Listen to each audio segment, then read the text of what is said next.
So some of the slides you've been looking at are talking about making virtual events or point cash-in activities to do with the kids. So when we were in person, you would be able to have a prize box and have the students buy like a little toy. Like a lot of you went to the dollar store to pick up items pretty cheap that they could spend their points on. So now it's going to be really hard to do that unless you're wanting to drive door to door and drop off the incentives. So we put together a whole bunch of ideas of activities you could do that are a lot of fun for the kids, don't cost any money, and are mostly things they have around the house. So, as part of your activities that you have to put together that go with this, everyone's gonna do their own event, and you're gonna email out the materials you need, a little description of the event, and the name of the event. So when we're in groups later, we're gonna have groups of around 6 or 7 people.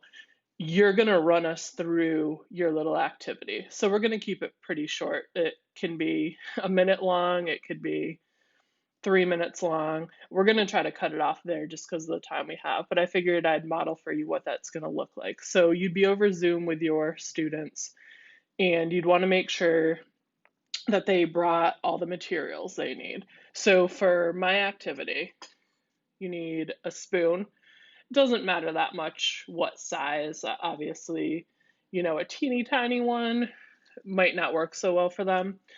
One of the activities in there indicates a spoon, ping pong balls. Well, not a lot of kids might have ping pong balls in the house. So I did like little crumpled balls of paper, and it's just an eighth of a sheet of paper, kind of crumpled up. And the last thing you need is a bowl. And again, a container that's similar to the shape of a bowl, even a plate will be okay. It's whatever they have around. And you can see the paper balls are in that bowl. So you're going to want to have the kids set their camera up so that you can see their bowl for this activity, because you want to see that they're doing it right. So it helped me to just like kind of elevate the bowl by putting it on a couple books.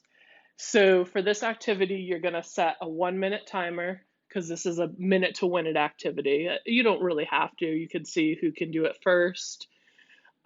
You could have a ton of slips of paper and see how many they can get in a minute or 30 seconds. It's really adaptable. But when I say go, you're going to take your spoon, you're going to put it in your mouth, and the goal is to move as many of these paper balls, only one at a time, from the bowl to the book beside. If it falls off the book, you can place it with your hands back in the bowl. So ready, set, go.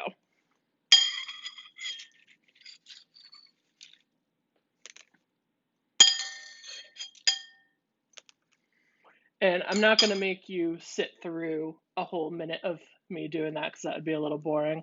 But you get the point. Like, the kids look pretty silly, all of them with spoons in their mouth and moving little papers. You can do dice, you can do pieces of cereal. And it's just fun and silly, and it's like a little break from the work that they're doing in the day too. There's a lot of really cool like minute to win it ones. You could have them grab a straw. They could make a straw. They could make a tube out of a piece of paper and put a little piece of tape and make their own straw. And they could have a race to like blow this. So you can have them get a ruler and measure like 3 feet across the table and race to see who could get their piece of paper blowing it with a straw across the table. Things like that. Tissue. You could have everyone grab a tissue, a feather, anything like that. And you can again set the minute timer, and whoever can keep their tissue up in the air with no hands the longest gets a point. So that's just a little idea. I can't wait to see what you all bring to our session on Friday.